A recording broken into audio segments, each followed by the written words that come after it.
أيها الذين آمنوا إذا نودي للصلاة من يوم الجمعة فاسعوا إلى ذكر الله وذروا البيع ذلكم خير لكم إن كنتم تعلمون.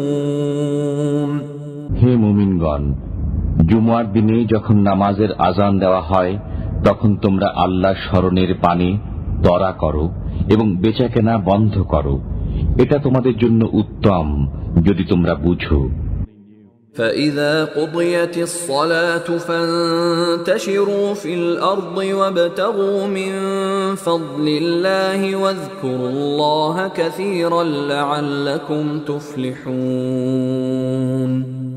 অতঃপর নামাজ সমাপ্ত হলে তোমরা পৃথিবীতে ছড়িয়ে পড়ো এবং আল্লাহর অনুগ্রহ